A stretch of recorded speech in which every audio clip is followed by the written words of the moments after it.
Hey everyone, welcome back to my channel, and welcome to my channel if you're new. If you are new, hey, hi, hello, my name is Ashton. Welcome to my channel. I'm glad that you're here. I'm glad to have you here. I'm also glad to be here because if you're not new, you would know I have not been on this channel in like 6 months approximately. Anyway, I'm not gonna offer a bunch of excuses as to why I was gone, but I will tell you what happened in the meantime. Before I do that, I do want to hop into a little bit about what today's video is going to be about. You see me just like absolutely throwing the strawberry journal everywhere. What lies in this journal? My most anticipated movies and books for 2025. So this is going to include movies and books that are coming out in 2025, and then I'm also going to give you some of the books I'm most excited to read this year and the movies I'm most excited to watch, even though they've probably been out for a while. While I was gone though, nothing really crazy happened. I haven't posted in like 6 months. Started grad school to get my master's degree in English, and then a couple of months ago I got married. Those are like the really big things that I've been doing while I've been away from this channel. I will put some pictures, you know, I'm sure that you're more than excited to see what I've been up to, seeing as you have no idea who I am. Okay, so without further ado, let's hop into today's video, which is my most anticipated books and movies of 2025. Y'all, I'm really excited about this because I've never been one of those people. I already have 1 degree in English, and I've never been one of those people that's like, oh, well, because I read for my, you know, school, because I read for this and that, like, oh, I don't want to read anymore. I've never been that person until grad school. I love to read and I want to continue reading, but it was more so of just like, I did not have time to sit down and read a book and then go back and finish a book because of all of the work I was doing. So I became much more of a movie person for a little bit there, like not even TV shows because that was too much of a commitment, just movies. And so I became somewhat of a movie lover in the year of 2024. We're gonna start with my most anticipated books that are coming out in 2025. So these are the releases that I am looking forward to.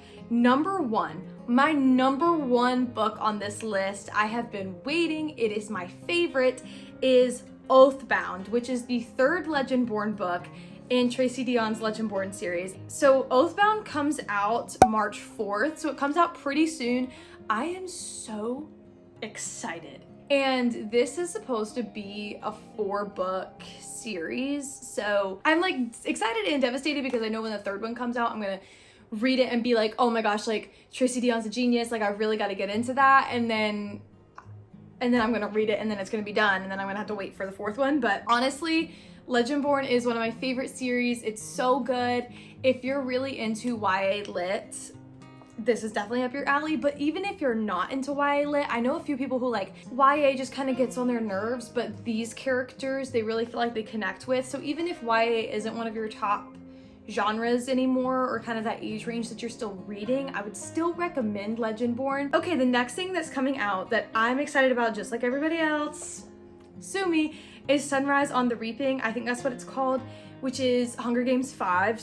I mean, okay, I call it Hunger Games 5. It's not Hunger Games 5. Well, this one is about Haymitch's Reaping, like Haymitch's Hunger Games. So I will be very excited. I wasn't the biggest fan of Ballad of Songbirds and Snakes when it came out. I love the movie though, and then so everybody in my life has read it, and I'm thinking about rereading it because everybody loved it. So I think I'm going to reread it. Oh, my neighbor's home. I hope she doesn't think I'm weird.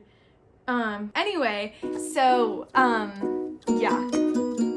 Everybody in my life loved Ballad of Songbirds and Snakes though, so I'm going to reread it and give it a shot and see what it's about. And I love the movie, and honestly, the music in that movie was phenomenal. So I'm still excited, obviously, for the next Hunger Games, and that comes out March 18th from the minimal research I did. Next thing, I am so excited about this. Fearless, the last installment of the Powerless series, comes out April 8th, and I could not be more ecstatic. If you don't know, like, I am a huge fan of Powerless. I think that Lauren Roberts is really inspirational. I just love her kind of as a person and as an author, and I love the influences that she takes into Powerless because I really feel like that she just feels like a reader just like the rest of us. And I think a lot of people say that it kind of gives them that feeling, that like YA middle school dystopian feeling, and you can really feel that, you know, heartline throughout her series, and that is definitely because like she's inspired by those series, and so it's just really inspiring to see somebody like have a love for that genre and write in that genre. Something else though that I'm really excited about with Lauren Roberts is every single book that I read that she writes, her writing gets better and better and better. Just because I think, you know, you're learning how to write the longer that you write, you're reading more, you're writing more, you have more experience. And so I'm really excited for this final installment because I think it's gonna be really, really good.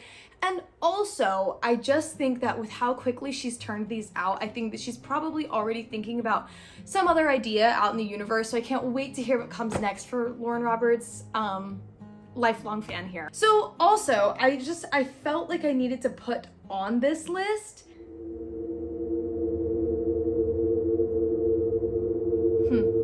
I felt like I needed to put on this list. We have a new Emily Henry coming. I think Emily Henry publishes a book every single year, but I'm actually 2 books behind. I have not finished Happy Place and I have not started Funny Story. So I just wanted to throw that out there though. New Emily Henry. It's called Great Big Beautiful Life. It's called Great Big Beautiful Life, I think, and it comes out April 22nd. So pretty soon. Last but not least, we have Miss JLB. If y'all don't know, I am Jennifer Lynn Barnes's like biggest freaking fan, bro. Like, I love Jennifer Lynn Barnes. I affectionately call her JLB. She does not know me, by the way. She has a new book called Glorious Rivals coming out. I am behind on Jennifer Lynn Barnes on the books that she's currently publishing. I love Jennifer Lynn Barnes. Speaking of JLB, I'm in the middle of reading The Naturals right now. I'm on the last book. I just started the last book, and The Naturals like healed something in me. It revived something in me. I would love to talk to you about it, just not at this moment. She has a couple of Hunger Games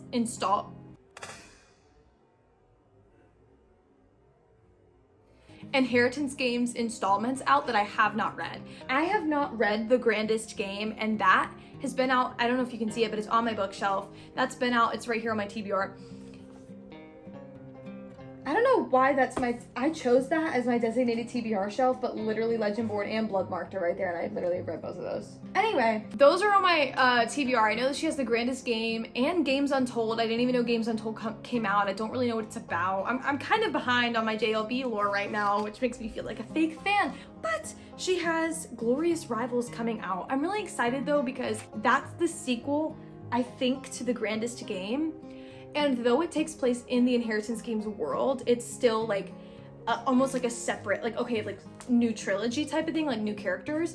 And I'm really excited about that because I love Jennifer Lynn Barnes's books. I've read 3 of her series now. So I've read the Inheritance Games. I read Pretty White Lies, or whatever it's called. Little White Lies. Sorry, it's Little White Lies right here. And then I'm reading The Naturals right now, and I'm almost done with that. And for every single JLB series I read, I always love the first book. It is always life-changing for me, that first book. And then I enjoy the rest of this series. So I think that I'm really excited because I already have The Grandest Game, and I think that I'm gonna absolutely adore that book. And then the rest of them I'm also going to enjoy, but there's something about a JLB first book in a series that just really does something. Anyway, books I'm excited to read. So I'm excited to read Bad Blood, which is the last book in the Naturals series. I'm just gonna finish the Naturals. And then I'm also really, really, really excited to read the book Dinner for Vampires, life on a cult TV show while also in an actual cult. So this is Dinner for Vampires. If you're not a One Tree Hill fan, or just not a Bethany Joy Lenz person, like if you're not her fan, then maybe you don't know anything about her. I love One Tree Hill. This book came out, I was dying to get my hands on it. I got it for Christmas. I have listened to every interview.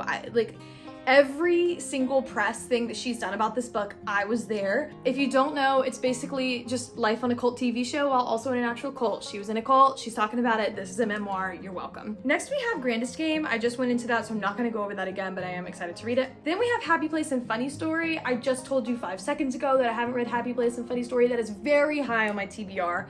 Hopefully it gets read. And then we have, and I don't know if I'm excited about this or I just feel an obligation to read it because I do really want to read it, but I also like don't feel that normal like bubbling excitement about it. Happily Never After, or whatever that book series is called. Oh, it's Once Girl, I obviously don't know.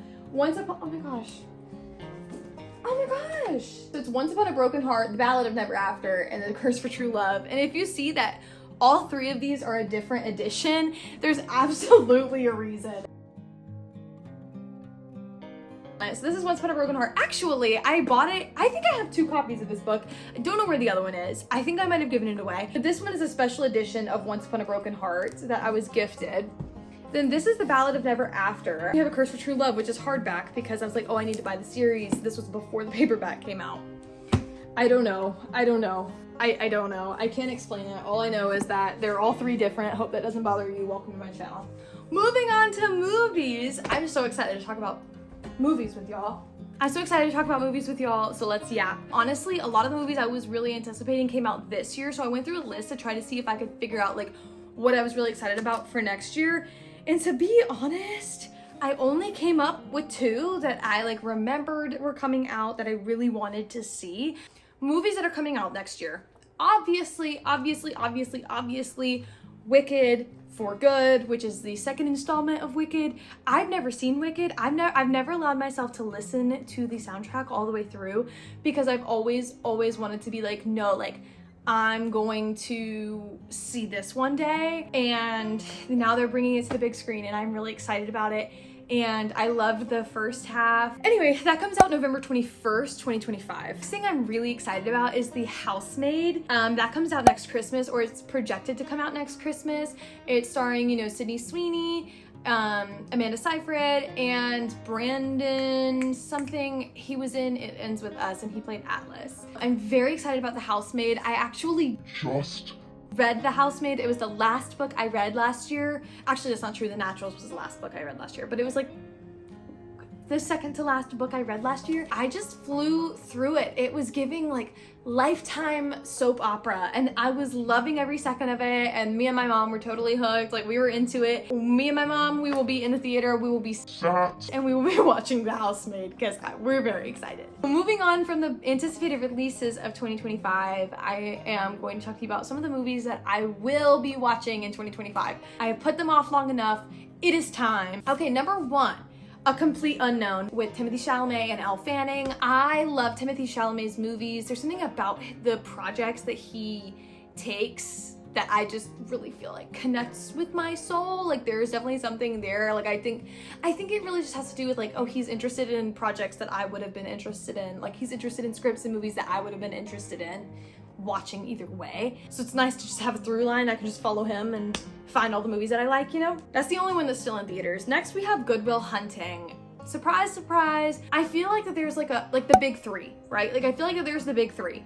It's always Dead Poets Society. And then there's several movies that you can switch out here. Like Fantastic Mr. Fox or Girl Interrupted or something like that. And then the last peg in the three is Good Will Hunting. It's I don't know what it is, but it's the big three, and I have watched both Fantastic Mr. Fox, Girl Interrupted, anything that you could put in this slot. I've obviously seen Dead Poets. I've never seen Good Will Hunting, so I think that needs to happen. I think that movie is just gonna like break me in half, to be honest, but I'm looking forward to it. Okay. Then we have The Joker, or just Joker. I don't know what it's called. I kind of wanted to see the second one, but then everybody said it was bad, so I don't know. I've never seen Joker. I would love to see Joker, which is silly because when it came out, my brother and my mom wanted to go see it, and they went and saw it without me because I didn't want to see it. And now I'm like having to play catch up to watch Joker. Words I never thought I would say. Then we have Baby Driver. This is solely based on a TikTok I saw. Backstory. When I was a kid, my brother is 5 years older than me, and so like, I don't know, it was just always like, whatever movie he wanted to go see in theaters was what we went and saw. So we would always just go to the movie theater to see what he wanted to see. There were only a couple of movies growing up that I really wanted to see that we ended up going to see. And usually it was just me and my mom. But that's why I haven't seen most of the movies I haven't seen. Like The Amazing Spider-Man 2, never seen it. I haven't seen that because my brother didn't like the first one. I never watched any of the other Jurassic Worlds because my brother didn't like the first one. Baby Driver. I really wanted to see Baby Driver when it came out because I was a huge Ansel Elgort stan at the time. I really wanted to see it. I thought it looked cool. And basically, long story short, nobody else wanted to go see it, so we never went and saw it. Anyway, I saw TikTok. I saw TikTok come up the other day, and it was like, why did I say TikTok? Like me and Bach. TikTok. Anyway, there's somebody on TikTok that apparently makes edits for movies, and it's like they make basically movie trailers, and somebody was like, bro, the box office success that Baby Driver would have had if this TikTok were the trailer, and it looked so cool that I was like, nope, I'm charmed, I need to see Baby Driver. And something that's interesting though is that was also already on my Letterboxd watch list, so I think that it was fate. Next, we have The Dark Knight, like The Dark Knight Rises, like that Batman series. I never saw them, or I did see them, that was a lie. I have seen them, but I was also very afraid of the Joker when I was a child, and also the whole like theater accident that happened. So I just didn't really get into this series. If you guys don't know, which I don't know why you would know because I don't think I've ever said that on this channel, I am a huge Christian Bale fan. I am a huge Christian Bale fan. I love Christian Bale. I think that you may know that if you follow me on Instagram and you saw that one playlist I put on my Instagram that one time. So it's only natural, I think, for me to watch these movies.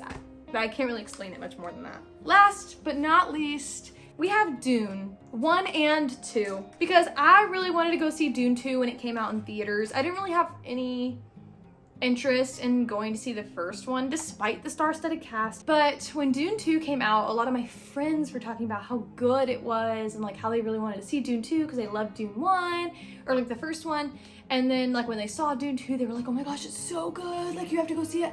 And so then I was like, oh my gosh, but I haven't seen the first one, so I'm like trying to like cram Dune in before the second one goes out of theaters, and just that never happened because then my husband was like, I want to see Dune, like don't watch it without me, I want to see Dune. So I was like, okay, like when do you want to watch it? And so I was like trying consistently for like a month to be like, when do you want to watch it? When do you want to watch it? When do you want to watch it?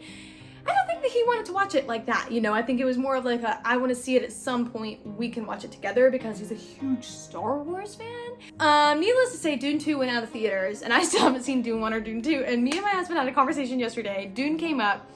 I don't know how it came up. I was like, are we gonna watch this movie or what? And he was like, oh, I don't know. You don't know? I've been wanting to watch this movie, like I've been waiting for you, like what do you mean you don't know? And he was like, oh, I don't know. Anyway, so perhaps I watched Dune 1 and Dune 2 by myself. Those are my most anticipated watches and reads for 2025. I'm trying to figure out how to have a film schedule. I'm not an organized person by nature, so I am trying to figure that out. I'm not digging grad school the way that I thought I would, so it's definitely something that like I want to make like a 9 to 5 or just like something like very small, like very compartmentalized, and have time for crochet. And I made a promise to knit this year or learn how to knit, and like I'm making time for like crochet and gym and doing this and reading and watching movies, like the things that bring me joy in life. We'll see, basically. Anyway, with all that being said, you can find me on Instagram at AshtonByBooks. That's the only other place on the internet that I'm at right now. Anyway, I'll see you guys on Instagram, and hopefully I will see you back here on this channel very, very, very soon. Mwah. Love you all. Mwah.